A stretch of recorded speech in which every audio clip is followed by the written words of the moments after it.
Oke, saya progresnya aja ya. Masih teman-teman, selamat sore. Kemarin sudah saya sampaikan ke media bahwa memang ada dua pegawai lapas. Yang pertama inisial S sebagai Wadanru, wakil komandan regu yang ada di lapas. Kemudian ada satu lagi inisialnya S, juga dia pegawai lapas tapi di bidang kesehatan. Dua-duanya diindikasi adanya keterlibatan kelalaian yang dilakukan sehingga tersangka ini bisa melarikan diri, di mana kita ketahui bersama bahwa kurang lebih hampir 8 bulan tersangka ini, warga negara Cina ini, berupaya untuk menjebol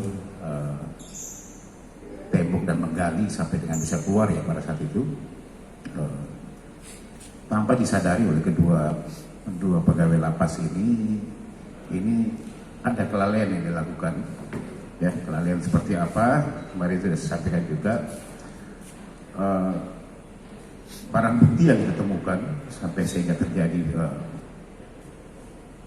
penggalian tersebut ada banyak ditemukan, terutama obeng, kemudian cangkul, di mana setelah kita lakukan pendalaman oleh tim penyidik dari Polres maupun dari Polda Metro Jaya bersama-sama dari tim khusus yang dibentuk oleh tim lapas sendiri untuk menginvestigasi bagaimana si pelaku ini melarikan diri. Memang ada cangkul, itu memang ditemukan cangkul tersebut karena kita ketahui bersama berdasarkan informasi dari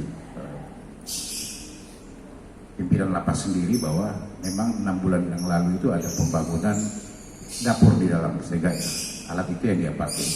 Itu pertama. Terus kedua, juga kita ketahui bahwa ada alat yang digunakan adalah pompa air untuk menjedot air, karena kalau menggali 2 meter dan 30 meter sampai dengan drainase yang ada di luar daripada lapas tersebut, itu memang sering ada tergenang air, sehingga dia gunakan adalah alat penyedot. Ya, ada pompa air itu digunakan. Nah, pompa air inilah yang kemudian dia menyuruh kedua pegawai lapas ini, bahkan menyimpan beberapa kali selama kurang lebih 8 bulan dengan mendapat imbalan daripada si tersangka ini. Nah, ini indikasi kelalaian yang digunakan, yang dia lakukan. Kemarin masih kita sudah naikkan ke tingkat penyidikan. Kedua pegawai ini adalah memang masih saksi.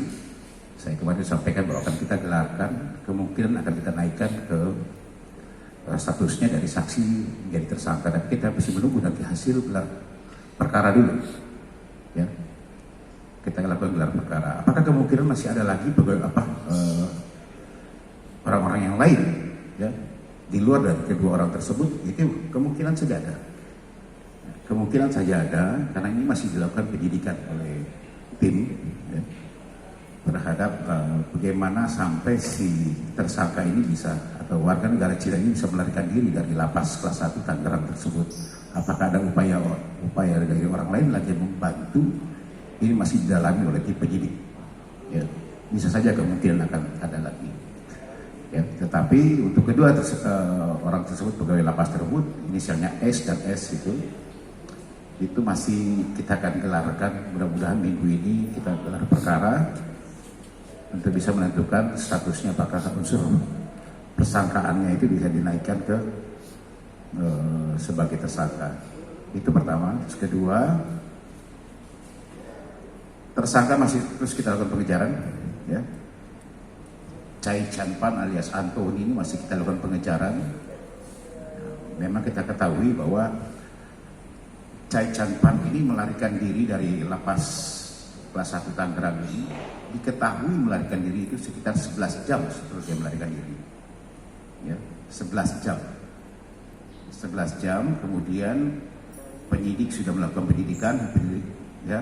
Kemudian hasil pemeriksaan beberapa saksi-saksi yang ada, baik itu saksi-saksi di TKP dan bahkan saksi istrinya dan anaknya yang ada di daerah Tenjo, ya. Tenjo Jawa Barat sana, daerah Bogor sana, diketahui bahwa yang bersangkutan setelah melarikan diri cuma dalam waktu 4,5 jam itu sudah sampai di kediamannya. Dari mana kita bisa ketahui pada saat Chai Chan Pan ini melarikan diri, dia sempat membawa handphone daripada teman sekamarnya. Ya. Tetapi sampai di kediamannya, handphone tersebut diserahkan kepada istri dan anaknya. Nah, ini kita bisa ketahui dan kita lakukan pendalaman terhadap istri, pemeriksa terhadap istrinya, dan mengakui memang Chai Chan Pan sempat mampir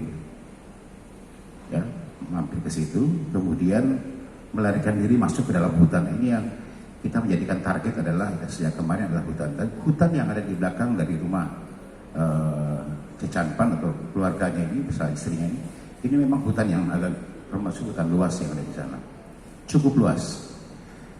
Ya, tim masih bergerak di sana.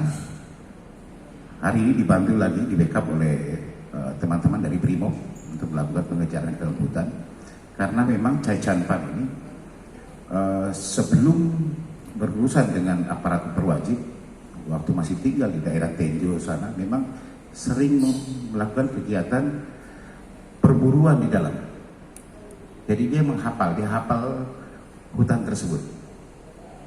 Ya. Kenapa dia bisa bertahan sampai dengan saat ini? Karena memang dia hafal daerah tersebut.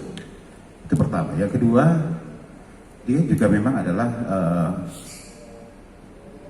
lulusan tentara ya di China sana. Makanya dia belajar survival itu karena dia mantan tentara. Ya, ini yang menjadi punya kemampuan daripada si Chai Chan Pan ini untuk bisa bertahan atau survival di dalam hutan. Ya, itu yang kedua. Memang tim sudah bergerak terus, berkoordinasi dengan masyarakat sana. Kita sudah mengeluarkan DPO kepada warga-warga yang ada di sana. Bahkan ada kemarin kita lakukan pemeriksaan, ada laporan dari keterangan dari warga, karena kita ketahui kan tidak akan mungkin dia bertahan kalau tidak mencari makan di dalam hutan. Memang dia sempat keluar ya di salah satu desa yang ada dekat situ untuk membeli makanan. Nah, itu kemudian dia masuk ke dalam lagi. Ya, makanya kita perluas pencarian, di backup oleh teman-teman Brimob Polda Metro Jaya, dan bahkan kita sekarang memperluas lagi pencarian jejak ini di daerah Desa Babakan. Ya, pertama Desa Babakan, kemudian Pasir Madam, dan juga daerah Pasar Rebo. Ini kita perluas tim ke sana untuk melakukan pengejaran terhadap yang bersangkutan. Ya. Hasil keterangan sekarang ini memang belum terlalu jauh. Cuma memang ada karena yang bersangkutan kan kita ketahui pernah juga melarikan diri pada saat dilakukan penahanan oleh penyidik ya, pada saat ditangkap sempat melarikan diri selama 3 hari dan kita temukan di dalam hutan juga di daerah Sukabumi. Ya, daerah Sukabumi. Nah, ini kita kemudian sekarang bersama tim semuanya kita bergerak, mudah-mudahan secepatnya kita bisa mengamankan, kita bisa menangkap yang bersangkutan. Itu mungkin yang saya bisa sampaikan ke teman-teman semuanya untuk hari ini, update hari ini. Mohon doanya, mudah-mudahan secepatnya yang bersangkutan kita bisa lakukan penangkapan.